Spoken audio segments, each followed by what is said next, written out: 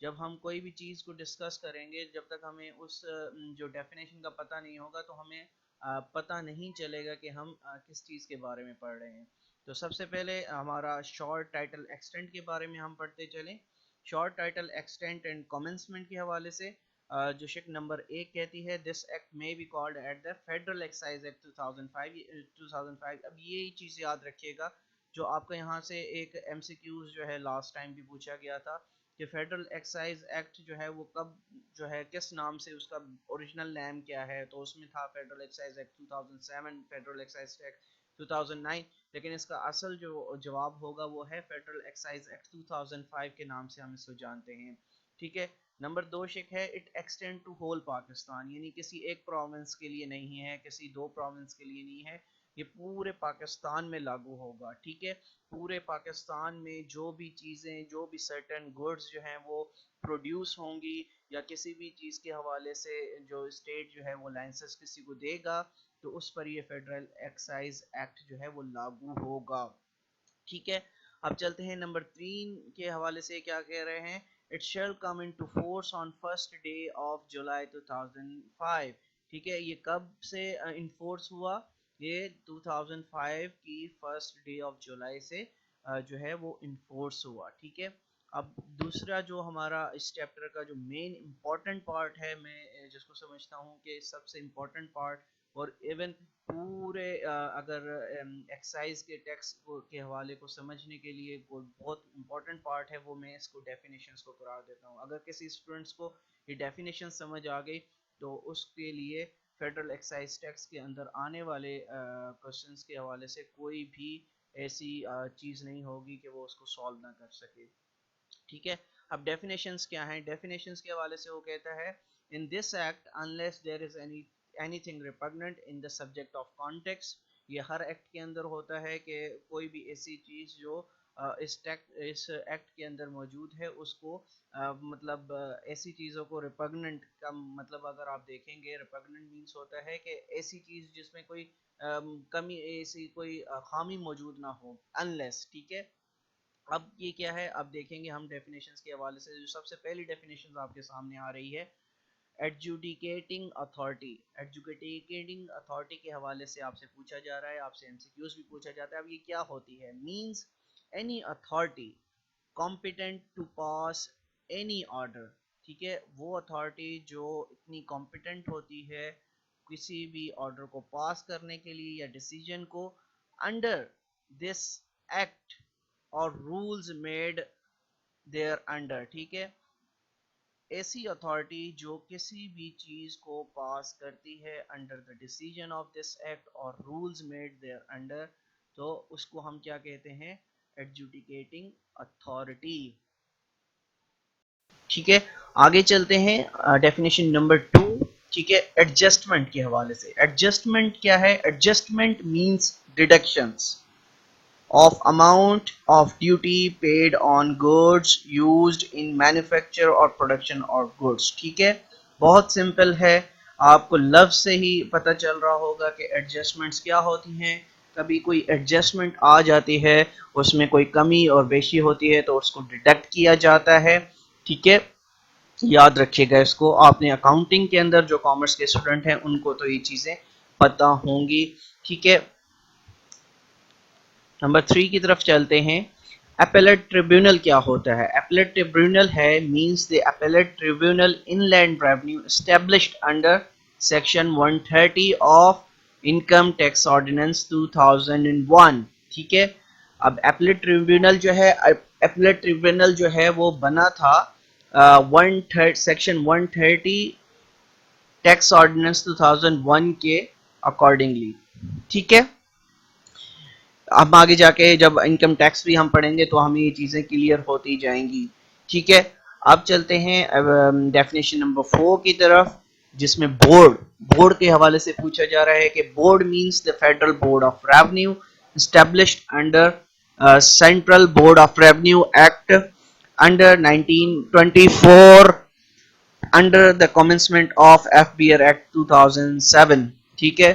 اب بورڈ کیا ہوتا ہے؟ کہ بورڈ کی معنی ہے کہ وہ بورڈ جو فیڈرل بورڈ آف ریونیو کے انڈر بنایا گیا تھا جسے ہم جو ہے اب اس چیز کو یہاں سے سمجھنے کی کوشش کیجئے گا کہ ایف پی آر سے پہلے جب پاکستان آزاد یعنی پارٹیشن سے پہلے اس بورڈ کو ایف بی آر بورڈ جو پورے سینٹر یعنی سب کانٹیننٹ کے اندر جو ٹیکسز کے حوالے سے جو امینڈمنٹس کرتا تھا وہ اس کو کیا کہتے تھے central board of revenue 1924 act 1924 جو ہے ہم دیکھ رہے تھے لیکن سن 2007 میں جو commencement of F B R آیا اس کے بعد سے ہم ایف بی آر کا جو رول ہے ایکٹ ہے اس کو ہم فالو کرتے ہیں ٹھیک ہے اب سیکشن نمبر 4A ہے of this act chief commissioner کے حوالے سے یہ بتایا گیا ہے chief commissioner means a person appointed as the chief commissioner in land revenue under section 29 جو چیف کمشنر لگایا جاتا ہے ٹھیک ہے وہ اس ایکٹ کے کون سے سیکشن کے انڈر لگایا جاتا ہے سیکشن نمبر 29 کے اندر ٹھیک ہے جب ہم یہاں پہنچیں گے تو ہم یہ چیزیں پڑھیں گے کہ کس یعنی اس کی کوالیفیکیشن کیا ہونی چاہیے اس کو کس طرح سے کون لگاتا ہے تو جب ہم سیکشن 29 میں پہنچیں گے تو ہم اس چیز کو پڑھیں گے ٹھیک ہے لیکن ابھی آپ کے لیے یہ سمجھنا ضروری ہے کہ chief commissioner means a person appointed as the chief commissioner in land revenue under section 29 اب چلتے ہیں سیکشن نمبر 5 کی طرف سیکشن نمبر 5 کیا کہتا ہے commissioner means a person appointed as commissioner in land revenue under section 29 ٹھیک ہے یہ بھی ہم سیکشن 29 کے اندر پڑھیں گے جو ہے اس کی ڈیٹیلز ٹھیک ہے اچھا 6 کے حوالے سے آپ دیکھیں سیکشن نمبر 6 کیا کہتا ہے کنوینس کنوینس کی آپ اگر میننگ دیکھیں وہ لفظ سے ہی ظاہر ہے آپ وہ کیا کہہ رہا ہے conveyance means any means of transport یعنی any means of transport used for carrying goods or passengers such as vessel aircraft vehicle etc کوئی بھی ایسی conveyance جو ٹرانسپورٹ کی صورت میں ہو فار کیرنگ گوڈز اور پیسنجر سچ ایز ویسل ایئر کرافٹ وہیکل ایٹی اس کو ہم کیا کہتے ہیں کنوینس ٹھیک ہے جس میں آپ دیکھیں گے آگے جا کر جو ہے وہ جب ٹیکس جو ہے کسی چیز پر لگتا ہے تو اس میں ڈیڈکشنز وغیرہ ہوتی ہیں اس کے حوالے سے ہم پڑھیں گے اچھا سیکشن نمبر 7 کیا کہتا ہے ڈیفالٹ سرچارج ڈیفالٹ سرچارج کیا ہے مینز سرچارج لیوائڈ انڈر سیکشن 8 انشاءاللہ ہم سیکشن 8 میں ہم اس کو ابھی آگے چل کے پڑھیں گے کہ ڈیفالٹ سرچارج ہوتا کیا ہے ٹھیک ہے اچھا ڈسٹریبیوٹر کے حوالے سے اب ڈسٹریبیوٹر کے حوالے سے جب اس کا لفظ جو ہے آپ کو بتا رہا ہے کہ ڈسٹریبیوٹر کیا ہوتی ہے ڈسٹریبیوٹر کیا چیز ہوتی ہے means a person appointed by a manufacturer suppose آپ ایک مینوفیکچرر ہیں ٹھیک ہے آپ نے ایک اپوائنٹ کیا ہے یعنی ڈسٹریبیوٹر یعنی آپ کوئی چیز بنا رہے ہیں ٹھیک ہے آپ نے ایک ڈسٹریبیوٹر جو ہے وہ اپنے لیے رکھا ہے کہ جو اسپیسیفک ایریا میں جا کر purchase of goods from area for sale wholesale dealer in that area یعنی آپ وہ جا کے آپ کے بہاف پہ جو ہے چیزیں ڈسٹریبیوٹ کرے گا کیا کرے گا گوڈز کو جو ڈسٹریبیوٹ کرے گا اس ایریا کے اندر اس کو ہم کیا کہتے ہیں اس کو ہم کہتے ہیں ڈسٹریبیوٹر اچھا سیکشن نمبر 8A کیا کہتا ہے due date means in relation to furnishing a return under section 4 means the 15th day of the month following the end of the month or such other date as the board may be notified in the official gazette ٹھیک ہے due date کے حوالے سے بتایا گیا ہے کہ due date کیا ہوتی ہے ٹھیک ہے اس کے بعد 8B میں ہم دیکھیں گے سیکشن 8B ہے ڈیوٹیبل goods means all accessible goods specified in the first schedule except those which are exempt under the section 16 of this act یہ جو اس پورے سیکشن کا جو سب سے امپورٹنٹ سیکشن ہے سیکشن 16 جس میں آپ جب ہم پہنچیں گے اس میں دیکھیں گے کہ کافی ایسی شیڈیول 1 کے اندر جو ہے کافی ایسی چیزیں ہیں جو ایگزمپٹ ہوئی ہیں جس پر جو ہے وہ ڈیوٹی نہیں لگتی ٹیکس نہیں لگتا ہم اس کو ڈیٹیل میں پڑھیں گے آگے چل کر سیکشن نمبر 8C کے بارے میں آپ دیکھیں گے dutiable supply means the supply of dutiable goods made by manufacturer other than supply of goods which are exempt under section 16 act ٹھیک ہے اسی میں بھی جو سپلائی ہے ڈیوٹیبل اس کے حوالے سے وہ بتا رہے ہیں کہ جو بھی شیڈیول 1 کے اندر سیکشن 16 ہے اس میں جو ہمیں چیزیں بتائی گئی ہیں اس کے علاوہ ڈیوٹیبل سپلائی اس کو ہم دیکھیں گے ٹھیک ہے اب 8D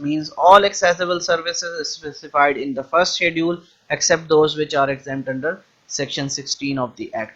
تو section 16 کے اندر ہم یہ سب چیزیں پڑھیں گے, ڈیوٹیبل سپلائی, ڈیوٹیبل سروسز اور ڈیو ڈیٹ کے حوالے سے ہم پڑھیں گے کہ کیا چیز ہوتی ہے اس کو ڈیٹیل میں.